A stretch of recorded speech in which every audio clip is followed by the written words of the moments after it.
¿Sabías que el creador de Backstreet Boys y NSYNC fue un maestro del fraude? ¿Cómo fue que el creador de NSYNC y Backstreet Boys terminó en prisión? ¿Cuál era el oscuro secreto del creador de estas boy bands? Bienvenidos al canal, soy Luis Cama y este es el resumen del tercer y último capítulo de la serie Dirty Pop, la estafa detrás de las boy bands.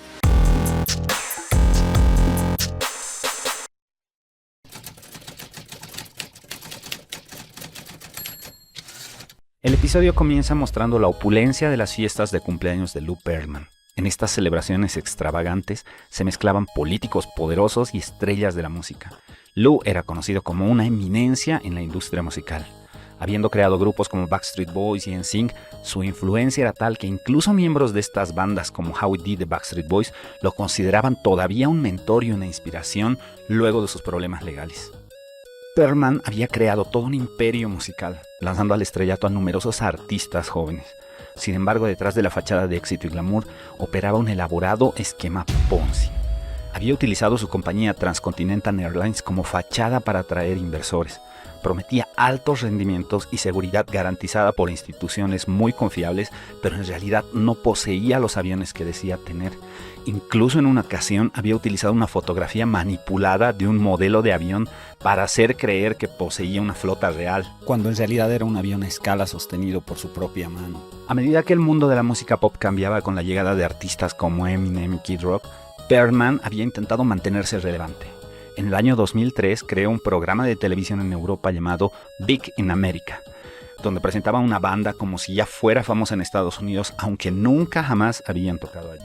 Cuando los inversores empezaron a sospechar y pedir su dinero de vuelta, Pearlman intentó mantener el esquema en funcionamiento creando documentos falsos y utilizando una firma de contabilidad ficticia llamada Cohen y Siegel, nombrada irónicamente por los apellidos de dos famosos mafiosos.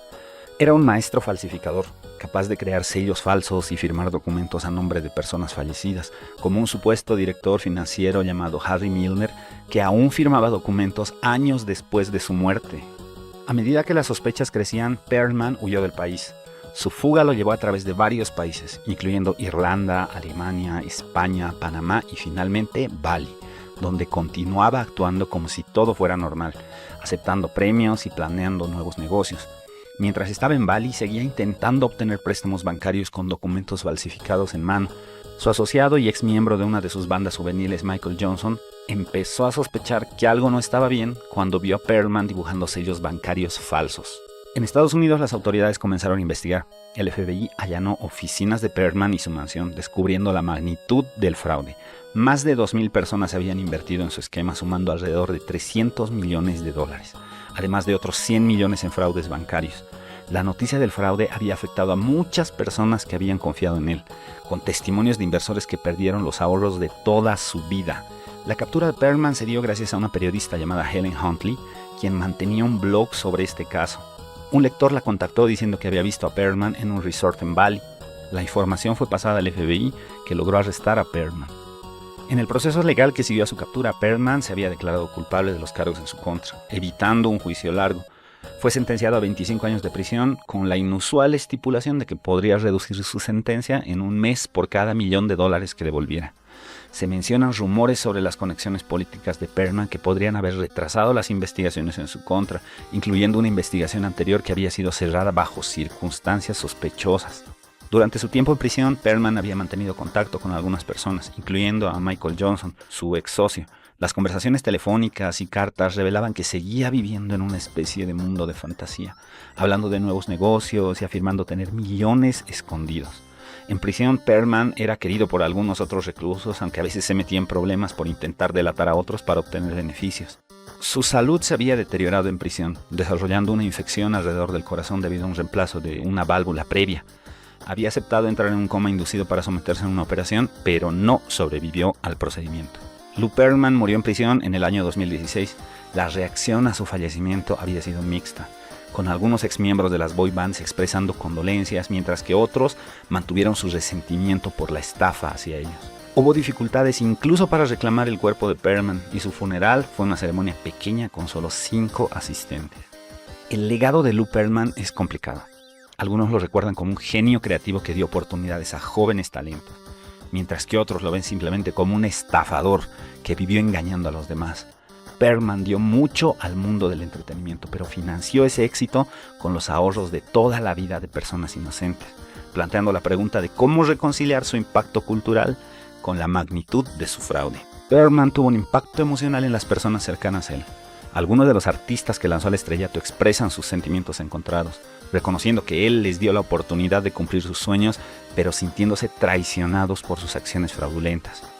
Su carisma y su habilidad de manipular a las personas jugaron un papel crucial en mantener su esquema durante tanto tiempo, haciendo que la gente creyera en él incluso cuando las señales de advertencia eran evidentes. El caso Pearlman también tuvo un impacto más amplio en la industria de la música y en la percepción pública de las boy bands, contribuyendo al declive de la popularidad de este género musical a principios de los 2000. Las víctimas del fraude de Pearlman compartieron sus testimonios desgarradores, mostrando el impacto devastador en sus vidas. Se discutieron las ramificaciones legales y financieras del caso, con desafíos para recuperar el dinero de los inversores, muchos de los cuales nunca fueron compensados.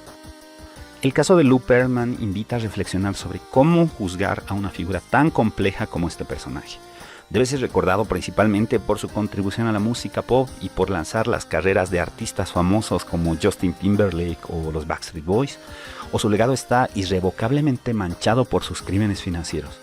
No hay una respuesta definitiva, pero la historia de Lou Pearlman es un estudio fascinante sobre el éxito, la ambición, el engaño y las consecuencias de la codicia desenfrenada.